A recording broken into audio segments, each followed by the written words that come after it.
Amém. Como é bom, né? Estar sempre reunido. Ter essa comunhão, talvez não da maneira, né, como gostaríamos que fosse, mas estarmos juntos, isso tem um significado muito grande, muito grande. E para quem já teve a experiência, né, de ficar um certo tempo sem efetivamente sem nada disso, né, é muito ruim, é muito ruim. A gente cria é quase que uma dependência, não diria nem um hábito, né? Você ter essa questão do acordar domingo de manhã, de você consagrar esse dia, de você vir até a igreja. Isso é algo fundamental na vida de qualquer um. Eu creio que depois que a gente conhece essa parte do relacionamento com o corpo, é o que a gente quer, né? É o que a gente anseia, é o que pelo menos deveríamos querermos e ansiarmos. Amém? Vamos orar cada vez mais para que esse tempo passe, que nós possamos efetivamente voltar ao momento onde paramos, né? Onde aquilo que tínhamos de tão precioso e talvez não valorizásemos como hoje poderíamos valorizar. Esse momento de estarmos aqui todos reunidos, se abraçando, compartilhando, se suportando no sentido de estar sustentando uns aos outros. Vamos orar para que isso volte quanto antes. Precisamos muito disso. Creemos que sairemos dessa, sim, mais do que vencedores, como todas as coisas, né? Não seremos os mesmos, nada será mais como era, mas teremos, obviamente, um aprendizado de tudo isso. Mas o que queremos, sim, é poder voltarmos ao seio do relacionamento. Amém, queridos? Aleluia. Bom, essa manhã, eu quero conversar com vocês a respeito da vinda de Jesus, a respeito da volta de Jesus, né, como alguns preferem colocar, né? Afinal de contas, ele já esteve entre nós, não é verdade? Mas são dois momentos absolutamente distintos no que diz respeito à sua presença entre nós. São coisas absolutamente singulares nas suas essências. E, sem dúvida nenhuma, essa segunda vinda de Jesus deve ser o maior evento de todos para nós cristãos. Eu acho que essa, sem dúvida nenhuma, vai ser o ápice de tudo, de todas as coisas. Realmente o momento crucial para que pelo qual todas as coisas, né, foram criadas e elaboradas e planejadas antes mesmo de tudo começar, não é verdade? E é interessante que já no texto de Atos, no capítulo 1, nós já vemos exatamente essa promessa, esse momento sendo colocado para todos. Ali, 40 dias depois da ressurreição de Jesus, enquanto ele teve ali todo um momento de comunhão com os seus discípulos, onde ele voltou a ensinar a respeito do reino, onde ele voltou a falar a respeito das questões, né, da eternidade, ele efetivamente é assunto aos céus, diante dos olhos dos seus discípulos. E naquele momento, enquanto eles ali ainda contemplavam aquele evento, né, a ascensão de Jesus Cristo aos céus, dois anjos chamam a atenção deles, dizendo: varões galileus, por que estáis olhando para as alturas? Este Jesus que dentre vós foi assunto ao céu, virá do modo como os viste subir. Então, mais do que uma promessa de retorno, já fica claro para nós aqui, implícito, que a sua volta, ela será um evento presencial, será um evento capaz de ser percebido pelos olhos de todos. Portanto, não existe, desde já, queridos, vamos combinar, nenhuma volta secreta de Jesus Cristo. Não é algo que vai acontecer de uma maneira que ninguém veja, muito pelo contrário, como o raio que nasce no Oriente e se faz presente no Ocidente, assim será a volta dele.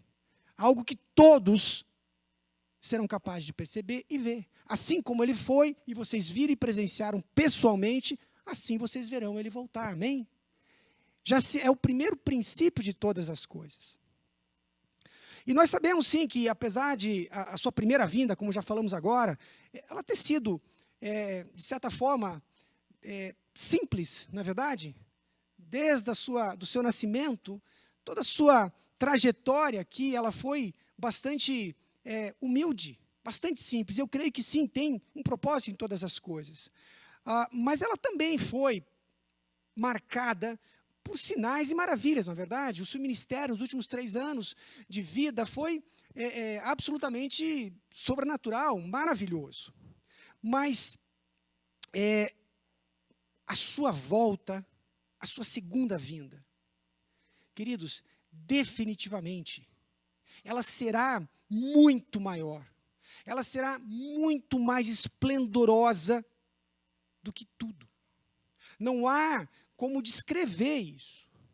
Aliás, existem até muito mais menções, até mesmo proféticas, desde o Velho Testamento, a respeito de sua segunda vinda, do que efetivamente a respeito da sua vinda, no sentido de redenção, a sua primeira vinda. Então, definitivamente, eu posso afirmar que o ápice de todas as coisas, em glória, em majestade e de efeito, e não, obviamente, desmerecendo a sua morte redentória, sem a qual não teríamos a opção e nem o propósito de se cumprir essa segunda vinda, obviamente. Mas, se pudéssemos comparar uma coisa a outra, pelo menos em glória, sem dúvida nenhuma, nós estamos para assistir o maior espetáculo de todos. Amém? Aleluia! Bom, existe unicamente um propósito para a sua volta. Só existe uma razão para que Jesus deseje voltar, ou precise voltar. Que é unicamente o qual? Levar a sua noiva, a sua igreja, para a eternidade, não é verdade? É a única razão. Ele tem um propósito em voltar aqui. E esse propósito diz respeito a quem? A nós. É claro que, obviamente, isso seria uma visão bem resumida da escatologia toda. É claro que tem um espectro muito maior de todas as coisas, mas nós temos sim que concordar que a maior particularidade do final dos tempos, ou seja, da escatologia, será provavelmente a nossa ida com ele para o céu, para a eternidade. Porque de todas as coisas que dizem respeito ao fim dos tempos, ao final de todas as coisas, o que nos mais diz respeito e o que de mais importante é o fato de que nós vamos ser levados por ele. Amém? E de novo, claro, estou aqui tentando resumir o máximo possível a visão escatológica de todas as coisas, mas eu creio que esse é o maior foco de todos. Essa, sim, é a maior razão pela qual nós deveríamos ansiar o final dos tempos. Porque hoje, vivemos essa expectativa, muitas vezes, de uma forma negativa, imaginando que isso seja algo até ruim. É quase como que, se olhássemos para a morte de Jesus na cruz, pudéssemos crer que isso deveria ter sido evitado. Para quê? Quando pudéssemos olhar de uma forma no macro das coisas, entendendo que aquilo, por trás daquilo, tem um propósito muito maior, que deveríamos, inclusive, nos glorificarmos a Deus por aquilo. Apesar do horror que ele possa representar aos olhos humanos. Da mesma forma, o final dos tempos tem em si, carrega consigo uma conotação muito negativa, concordam? Quando falamos em fim dos tempos, isso traz para nós um medo, uma insegurança. Quando, na verdade, falamos em final dos tempos, deveríamos nos regozijarmos. Olha que paradoxal. Porque, em suma, o fim dos tempos tem a ver com a nossa ida. O cumprimento final de todas as coisas. Amém? Aleluia. Agora, e essa é exatamente a pergunta. Como é que a gente tem lidado com isso? Como é que a gente tem trabalhado com essa ideia no nosso coração, se é que temos feito isso? Como é que a gente tem esperado a respeito dessas coisas? Sabe, a minha impressão é que a gente tem falado pouco. E eu não digo nós, especificamente aqui na B-Church, mas de uma maneira geral. Nós vemos que pouco tem se falado do efeito final de todas as coisas. Nós vemos, sim, uma crescente,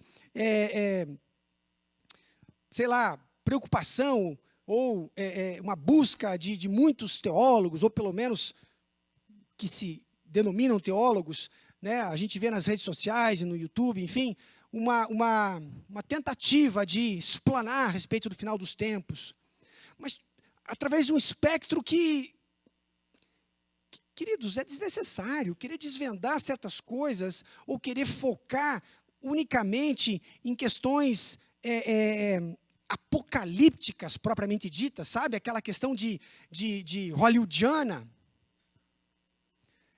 Quando, na verdade, isso me parece muito mais um terrorismo emocional, psicológico dentro da igreja.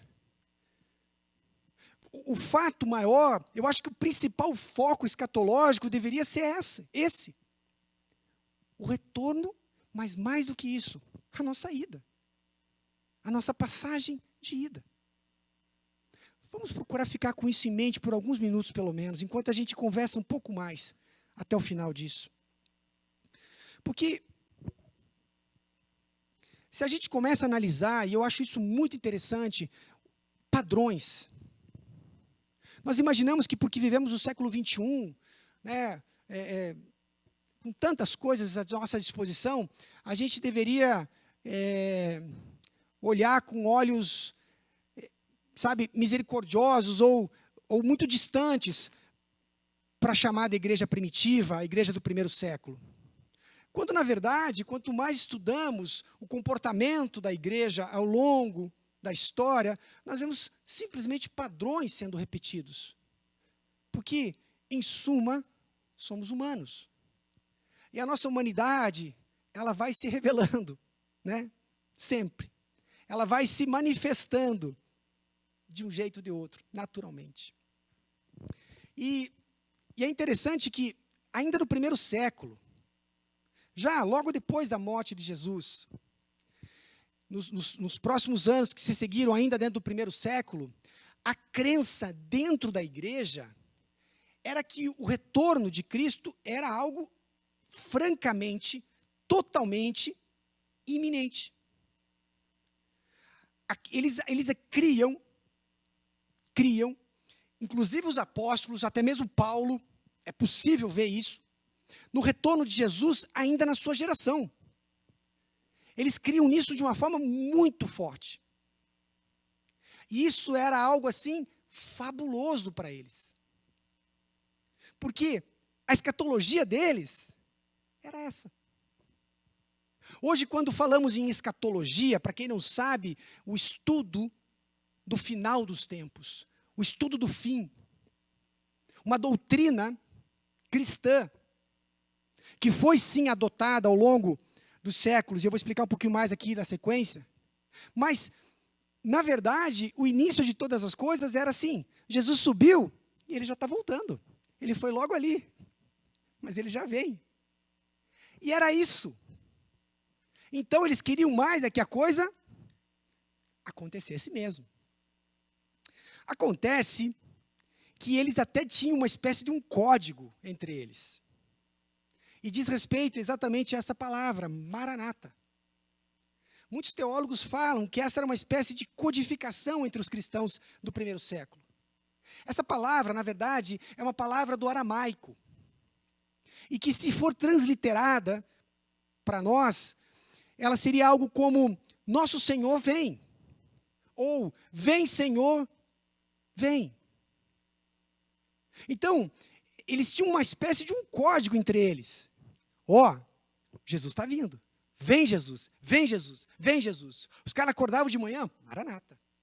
Iam dormir à noite, Maranata. havia essa composição entre eles. Certo? Essa palavra, na verdade, foi introduzida para nós no cânon, na Bíblia que temos hoje, através de Paulo. Paulo escreve em 1 Coríntios exatamente essa palavra, dando no final, no cumprimento do propósito, na assinatura da sua carta, essa mensagem, Maranata. Isso mostra, inclusive, o quê? A crença de que Paulo também tinha. A ideia de que Paulo também tinha essa crença, de que Jesus voltaria. A coisa está acontecendo. Ele mesmo fala isso. É claro.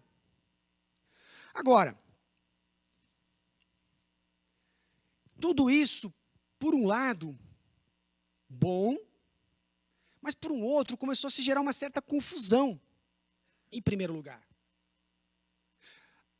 As epístolas de Tessalonicenses, por exemplo, são uma clara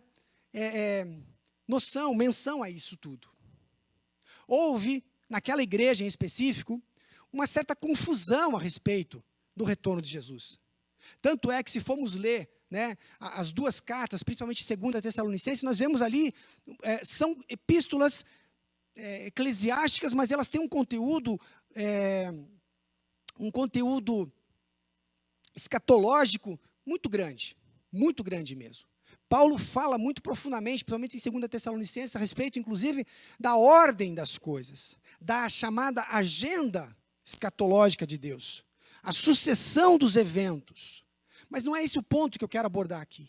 O que parece que aconteceu ali é que eles criam que a volta de Jesus era tão iminente, para ontem, que muitos acabaram, inclusive, adotando um estilo de vida meio despropositado, digamos assim. Já não trabalhavam mais. Para quê? Jesus vai voltar. Eu vou ficar trabalhando, estudar. Para quê? Por que eu vou para a aula? Jesus vai voltar já, mês que vem, semana que vem. Não faz sentido fazer todas as coisas. Não faz sentido viver essa vida aqui mais. Vamos acordar de manhã e ficar esperando, porque ele vai voltar. Tamanha era a ansiedade. Agora, veja só. Isso, até certo ponto, parecia bom. Não é verdade? Mas Paulo precisou corrigir essa visão. Paulo precisou corrigir de tal forma que ele diz lá em 2 Tessalonicenses, em 2 momentos, porque quando ainda estávamos convosco, quer dizer, quando eu estava aí, eu já tinha dito isso, que se alguém não quiser trabalhar, não coma. Então Paulo já está reafirmando o que ele falou na primeira carta, e mesmo na sua presença. Ou seja, se você não tem intenção de produzir, não venha querer se aproveitar do que o outro está produzindo. A esses tais, porém, mandamos e exortamos por nosso Senhor Jesus Cristo que, trabalhando com sossego, comam do seu próprio pão. O fato é que essas pessoas, eles não eram arruaceiros dentro da igreja. Eles não eram pessoas que estavam querendo confusão, fazendo bagunça. Eram pessoas, na verdade, irmãos da fé. Só que os caras eram tão crentes, na volta de Jesus, que eles apenas compreenderam errado a sucessão das coisas. Eles não tinham o propósito de distorcer a doutrina de uma forma consciente. Paulo deixa claro isso. Paulo fala para os exortar de uma forma como irmãos, porque eram pessoas que simplesmente compreenderam errado. Não entenderam totalmente. Não é tanto assim. Não é por aí. Por isso Paulo está corrigindo essa visão. E existiam, inclusive, dúvidas. Alguns até apontavam para a possibilidade de Jesus ter voltado já. Alguns diziam que em algum lugar ele já estava. Assim como ele esteve em Jerusalém, na Galiléia, por um tempo. Muitos já estavam difundindo essa doutrina de que Jesus já havia voltado e já estava entre nós novamente. Enquanto Paulo diz assim, não é assim. Não é na surdina que as coisas vão acontecer e não é para poucos. Será uma volta visível. Então Paulo já começa desde aquela época a corrigir distorções dentro da igreja. Um outro ponto que acaba acontecendo e isso é a mais pura verdade, é que com o passar dos anos, Jesus não volta. Não voltou. Se passou o primeiro século e nada de Jesus. Muitos, inclusive, morreram nesse meio tempo. Paulo endereça aos Tessalonicenses a respeito dessa dúvida. E agora os que morreram antes de Jesus voltar? Paulo diz, fique tranquilo. Esses, na verdade, serão os primeiros a ressuscitar em Cristo. E Jesus não voltando, acabou criando na igreja um esfriamento. Já no primeiro século, ano após ano, década após década, nós percebemos assim, lendo a Bíblia, que já existe um esmorecer da fé de muitos. Cartas como Hebreus, a carta de Tiago, as epístolas de Pedro, tratam, entre outras coisas, mas muito a respeito disso. Não esmoreçam na sua fé. Não esmoreçam naquilo que vocês foram ensinados. As tribulações, queridos, são passageiras. Então, todos esses autores começam a se dirigir à igreja para não permitir que eles o quê? Que essa vontade inicial, essa expectativa que não se cumpriu da maneira como eles inicialmente queriam e desejavam, não virasse o quê? Algo ruim no coração deles. Então, já que não veio, não vai vir. Se não veio até agora, não vem mais. Essa é a nossa o quê? Humanidade falando alto, sobrepondo a nossa fé. Então, o que acontece é que os autores começam a tentar buscar, chamar a atenção deles, para eles não focarem nas tribulações, para eles não focarem nas dificuldades, mas lembrar que Jesus iria voltar sim, mas para aqueles que permanecessem firmes. Leiam Tiago, leiam Hebreus, vocês vão perceber esse detalhe. Quem ficar até o fim, quem resistir, quem conseguir. Isso é um detalhe de perseverança. Aliás, essa palavra está presente em muitas dessas cartas. Porque é exatamente isso que os autores começaram a perceber. Os pais da igreja perceberam esse esmorecimento. E o que acontece é que um dos grandes fatores, um dos grandes argumentos que aqueles que pregavam contra a igreja tinham, era exatamente esse. Cadê Jesus que não voltou ainda até agora? E com isso eles ganhavam muitos, na dúvida. Na dúvida. Muitos pregavam isso assim, escute, vocês vieram aqui, falaram e nada. Só desgraça, só preocupação. E a volta dele que é bom, nada. Já na segunda carta de Pedro, no capítulo 3, ele até destaca isso. Pedro fala assim, tendo em conta, antes de tudo, que nos últimos dias virão escarnecedores com os seus escárnios, andando segundo as próprias paixões e dizendo o quê? Onde que está a promessa da sua vinda? Pedro cita exatamente isso. Essas pessoas estão falando isso aí por aí e vão falar. Vão jogar na cara da gente. Onde é que está Jesus? Ele falou que ia voltar? Agora, no mesmo capítulo, Pedro cita Moisés. Lá no Salmo 90. Pedro fala, todavia uma coisa, amados, que não deveis esquecer. Por quê? Porque isso era conhecido entre eles. Era a palavra de Deus. Estava lá em Salmos. Então, vocês têm que lembrar disso. Não esqueçam que para o Senhor, um dia é como 1000 anos, e 1000 anos como um dia. Não retarda o Senhor a sua promessa. Deus não vai se isentar de cumprir o que Ele falou. Ele não tarda como alguns a julgam demorada. Sabe por quê, queridos? Porque o calendário de Deus é diferente do nosso. É isso que Ele está dizendo. A cronologia de Deus é totalmente diferente. Deus conta o tempo de uma maneira diferente da nossa. Para Ele, os dias e os anos são diferentes para nós. do que é para nós. E quando nós entendemos essa percepção, isso já faz um sentido muito grande. Porque contamos por dias e por meses, quando Deus conta por milhares de anos. A tabela de Deus é diferente da nossa. E é isso que Pedro está chamando a atenção. Não se esqueçam disso. Lembrem que para Deus, um dia é como 1000 anos. E 1000 anos como o dia de ontem. Então o fato é que a igreja, sim, já no início, ela já corria o risco sério de esmorecer a fé a respeito disso. E até mesmo de apostatar. Ou seja, chutar o pau da barraca. No que diz respeito ao retorno de Jesus. E é interessante que, se a gente for ver rapidinho um parênteses aqui, olha o mesmo padrão se repetindo. Só que muito tempo antes. Quando nós lemos lá em Êxodo, quando logo no início da caminhada de Israel, do povo de Israel, pelo deserto, Moisés ele resolve subir o Monte Sinai. E ele vai se encontrar com Deus. E ele lá permanece por muitos dias, não é verdade?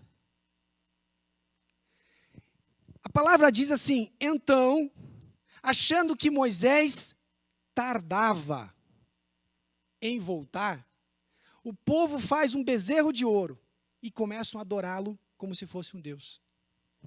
Olha que analogia interessante. Sabe, a expectativa do povo está demorando demais. Vamos achar uma alternativa. Vamos para outro lado. A palavra é exatamente essa, tardava. Tardava é tipo assim, já deu para a cabeça. Eu já não aguento mais. Nós vamos achar uma alternativa que seja mais palpável. Aí as pessoas começam a fazer bezerros de ouro. Isso aconteceu lá, no que seria a primeira menção da igreja. Para quem não sabe, de maneira, uma tipologia da igreja é o povo em Israel, o povo de Israel no deserto. Ali é uma representação do que seria a igreja. Então nós conseguimos pescar muitas verdades, muitos princípios, muitos comportamentos que vão se repetir. E por que é importante a gente analisar isso desde o começo? Porque ainda nós fazemos parte disso. Na verdade, querido, o fim dos tempos deu início quando Jesus foi assunto. Ali iniciou o final dos tempos. Ali começou a contagem. Porque a sua segunda vinda seria possível quando ele fosse embora. A partir do momento que ele é assunto, a sua segunda vinda passa a contar. O tempo passa a contar. Seja para nós, seja para Deus. Acontece que, como Jesus não voltava, primeiro século, já no começo do segundo século, a igreja começou a ter que, digamos assim, aprofundar um pouquinho mais o estudo. Espera aí, se Jesus não voltou até agora, vamos quebrar a cabeça um pouquinho mais. Aí surge um cara chamado Inácio de Antioquia, a igreja de Antioquia, que foi inclusive discípulo de João, o cara do Apocalipse. E ele começa o que seria mais tarde denominado de escatologia, a doutrina do fim dos tempos. Muitos outros seguem, os próprios patriarcas, os apologistas, inclusive, do segundo e terceiro século, seguem nesse curso das coisas. Um estudo mais aprofundado. Não, peraí, não é tão simples assim. Jesus vai voltar, ponto. Vai. Mas, como eu falei, essa era a simples escatologia deles. Agora eles começam a perceber que existe uma agenda escatológica para acontecer. Existe uma sucessão de fatos.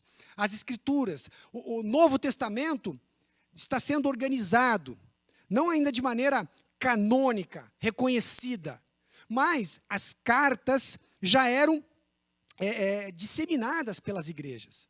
Não eram ainda reconhecidas como cânon, como parte da Bíblia, ainda nessa época, mas elas eram sim, tomadas como escrituras, como algo da parte de Deus, porque eram escritas por homens que viveram aos pés de Jesus, ou pelo menos, não digo a respeito de Paulo, mas, enfim, não precisamos aqui querer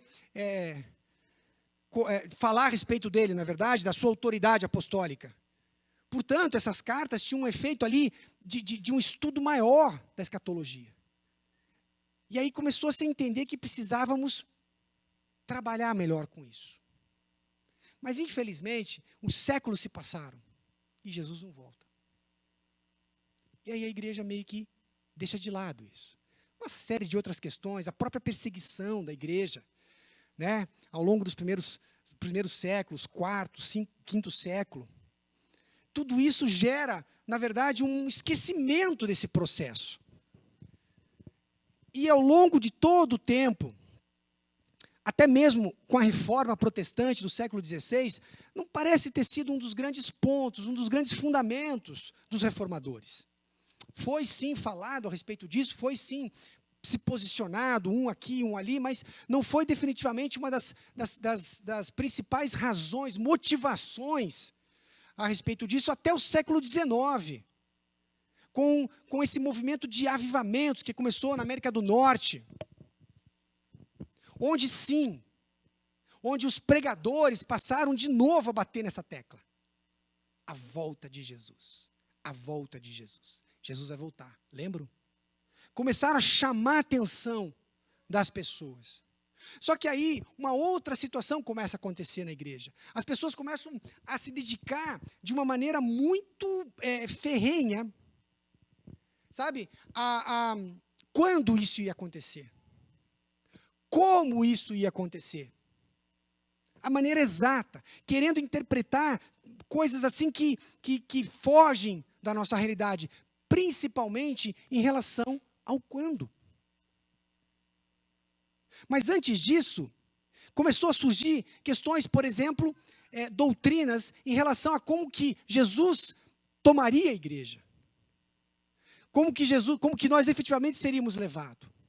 Então, o que era para ser algo simples, na sua essência, passou a ter toda uma carga doutrinária. E aí, termos como dispensacionalistas, pré, pós, mid, sabe, milenistas, em todas as suas vertentes, amilenistas, toda uma quantidade enorme de doutrinas começaram a surgir. Inclusive, um parênteses rápido aqui, até mesmo a teoria, essa doutrina, melhor dizendo, queira ou não do arrebatamento. Uma doutrina que tem pouco mais do que 200 anos, que é nova, que não tem nada de referência apostólica, ou mesmo bíblica. Eu não vou entrar no mérito da questão aqui, porque o propósito da pregação não é esse. Mas o que eu quero mostrar é que existe muita tentativa humana até mesmo, de querer incrementar o que é para ser algo relativamente simples. E eu não estou dizendo que eu não tenha particularmente a minha posição em relação a tudo isso. É claro que sim.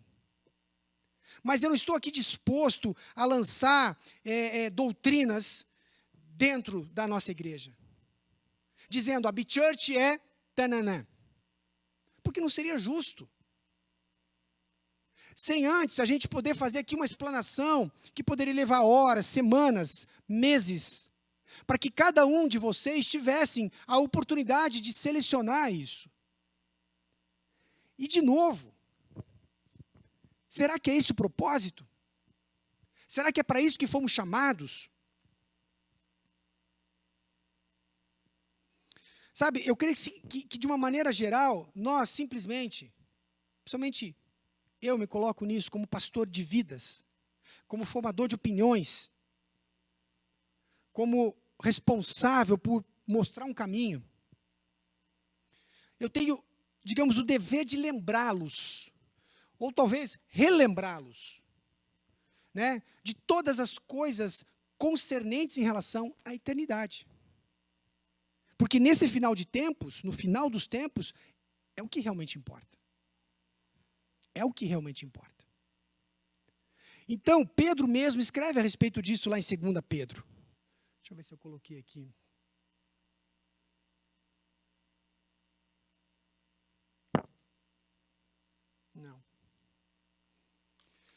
Pode deixar isso por enquanto, mas Pedro fala assim: por esta razão, sempre estarei pronto para trazer-vos lembrados acerca dessas coisas.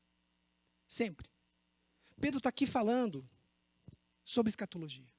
Pedro está falando sobre eternidade. Pedro está falando sobre perseverança na fé. Pedro está falando sobre não apostatar da fé, não desanimar. E ele está dizendo aqui, ó, por essa razão eu estou pronto sempre para relembrar vocês disso. Embora eu já estou certo de que esta verdade já está presente convosco. Eu sei que muitos aqui, obviamente, já sabem de tudo isso. Já tem uma noção, talvez até muito maior. Mas Pedro está dizendo assim, eu tenho que lembrá-los. Essa é a minha função. Porque da minha parte, eu me esforço diligentemente por fazer a todo tempo. Mesmo depois que eu saia daqui. Por isso que ele deixou as cartas. Mesmo depois que eu deixe, mesmo depois que eu parta. Que vocês conservem a lembrança de tudo isso. Pedro está dizendo que ele não se cansa de lembrar a igreja. De que Jesus vai voltar. De que Jesus vai voltar, que sua volta será gloriosa, e que para quem o ama, e escolheu ele como Senhor, será um dia como nenhum outro, amém? E nós vamos para o céu junto com ele, para todo sempre. Porém, a gente sabe que para aqueles que o rejeitaram, de uma maneira ou de outra, será um dia de duro julgamento. De duro julgamento. Porque Jesus vai remover todo o pecado. E tudo vai ser renovado. O que tem que ficar claro, como eu já falei desde o princípio, é isso aqui, ó. Pela boca de Jesus. Que quanto ao dia e a hora, ninguém sabe. Nem os anjos, nem mesmo o filho, enquanto estava ali, mas somente o Pai. Então, queridos, esse segredo é guardado às 7 chaves no cofre de Deus. Sabe, eu tenho visto muitas pessoas gastando sua vida tentando criar um momento para todas as coisas, dando inclusive uma data para isso. O que, desculpe, é ridículo. É tolice. Se eu simplesmente leio isso, eu já vejo que não há como, humanamente falando, alguém ser capaz. Deus não vai permitir isso. Ele não permitiu ao Filho, nem aos anjos que estão junto dele, saber desse segredo. Por que é que alguém seja capaz de escrever um livro, ou fazer uma publicação, ou fazer um seminário dizendo que tem a data? Querido, isso são falsos mestres. São pessoas que estão indo na contramão do céu. São pessoas que não deveríamos estar sequer dando ouvidos, porque são tolices. São heresias, porque vão contra, não é uma falsa doutrina, é uma heresia, porque vai contra a palavra de Deus. Absolutamente contra, porque não é dado conhecer. Amém? Sabe, é claro que existe uma agenda, como eu falei, escatológica, não é verdade? É claro que existe toda uma sucessão de eventos que precisam acontecer. E não está aqui e nem somente ali nas Escrituras. Existe todo um compêndio de coisas, de informações que precisam ser muito bem estudadas, analisadas, com a hermenêutica perfeita, aplicando todas as regras, para que uma teologia saudável possa sair disso tudo, para que eu possa entender a sucessão das coisas, sem jamais pretender determinar com exatidão as coisas. Agora, nós sabemos que parte dessa agenda diz respeito ao quê? Desgraças, não é verdade? Guerras, destruição, fome, pestilências, pandemias. Nós entendemos que faz parte do processo até que a volta de Jesus aconteça. Isso é certo. Então, eu acho que é mais do que pertinente nós estarmos falando sobre a volta de Jesus. Dados os fatos, dadas as circunstâncias que vivemos hoje no século XXI, tem muitas coisas que apontam para realmente, inclusive, talvez, já entrando um pouquinho mais na escatologia, talvez até mesmo o primeiro selo ter sido aberto já. Nós já percebemos, talvez, todo um mover muito mais próximo do que era lá em Tessalônica. E isso, na verdade, tem que dizer para nós algo muito forte. Não tem que nos afligir o coração. Não deveria nos afligir o coração. Poxa, mas nem entrei na faculdade ainda. Agora Jesus vai voltar? Justo agora que eu fui promovido? Eu ia viajar para a Europa? Percebam que a gente está confuso. E eu escuto isso dentro da igreja. Não vou nem terminar de construir minha casa.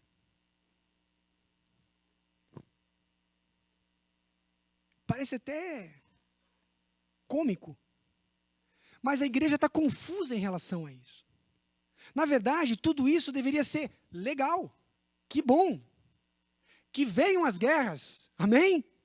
Que venham. Porque sem elas não seremos levados. Não tem como. Existe todo um processo que precisa acontecer. Alguns têm medo do anticristo. Eu quero mais é que ele venha. Sabe por quê? Porque o dia que ele se revelar, eu sei que a iminência é ainda maior. E eu vou estar doidão para realmente encontrar Jesus. O que difere é a consciência, a convicção de que você faz parte desse grupo pelo qual Jesus está voltando. É isso. Isso tem que estar muito forte no teu coração, no meu coração. Porque nada pode nos amedrontar diante dessa verdade plena, absoluta. Eu já falei, comecei falando, a maior de todas, o maior evento, aquele pelo qual a igreja anseia há séculos. Ou pelo menos, desde a queda do homem. Nós ansiamos o quê? Estar de volta com Deus. Viver na eternidade com Ele. Amém? Então todo esse processo não deve ser temido pela igreja. Não deve ser, evitado pela igreja. Vamos orar para que não aconteça isso. É quase como que vamos orar, os apóstolos orando para que Jesus não seja morto. É uma contradição com a agenda de Deus. Vai contra o que Deus deve cumprir. Vai contra os propósitos para o fim dos tempos, para que efetivamente aconteça o que tem que acontecer. Amém?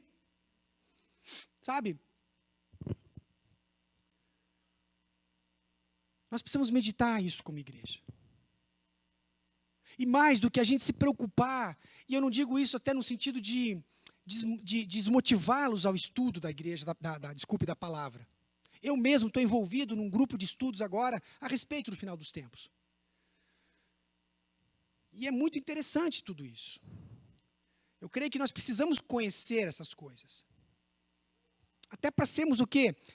Lembra, conversamos sobre discernirmos. Quando conhecemos, conseguimos discernir certas coisas. Mas entrar nesse detalhe, se vamos enfrentar a tribulação, se somos pré, mid, pós.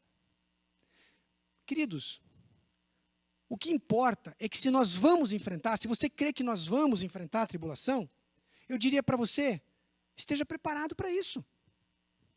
Esteja preparado para segurar um rojão pelo rabo. Esteja preparado para isso. Se você crê nisso, ótimo. Agora, se você crê que nós vamos ser,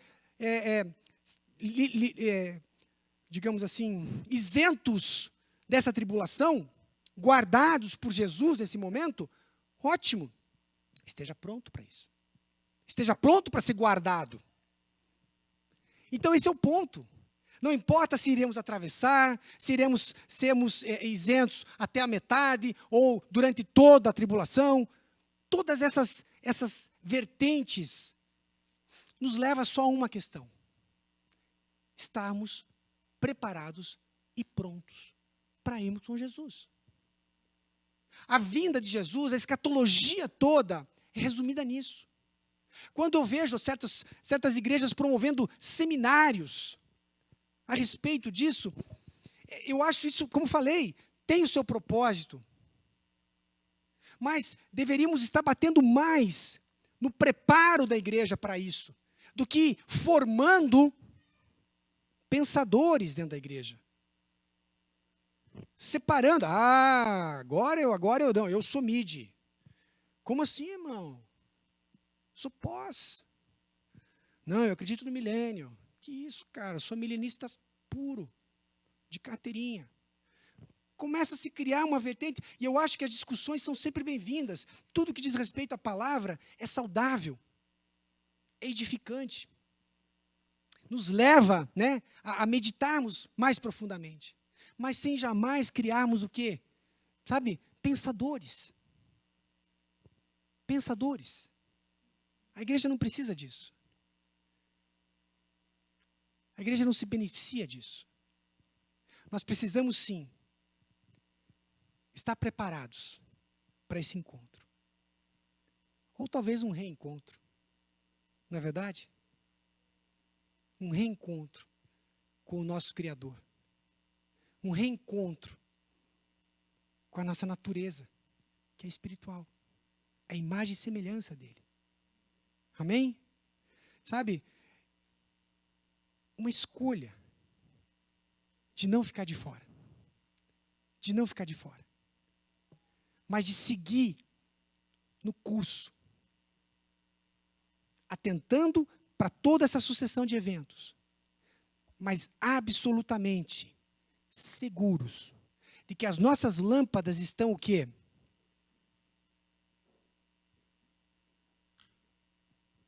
Cheias de azeite. E isso representa, meus amigos, a presença do Espírito Santo nas nossas vidas. Quanto mais temos dele, mais certos e convictos nós poderemos estar dia após dia das nossas vidas, declarando isso aqui: Maranata. Vem Jesus, vem Jesus, vem Senhor Jesus, vem Jesus, vem Jesus. As circunstâncias, as tribulações, as dificuldades não me impedem de dizer: vem Jesus. É para isso que eu fui criado. É para isso que eu existo. Para estar contigo. Amém? Seja tua fé fortalecida nessa manhã. Seja o teu coração mais do que nunca convicto de que Jesus vem para cada um de nós. Para a igreja.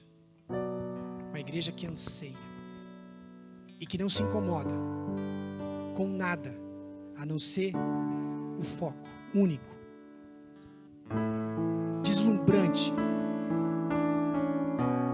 completamente formoso, extraordinário, da presença de Jesus Cristo, o nosso Rei e Senhor.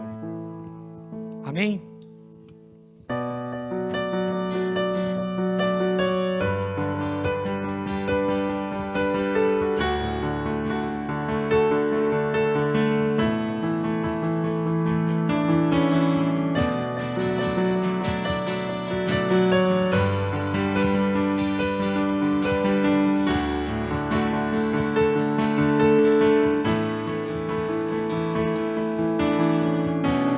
Tu és a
Coloque-se em pé e cante conosco.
Amém, Senhor.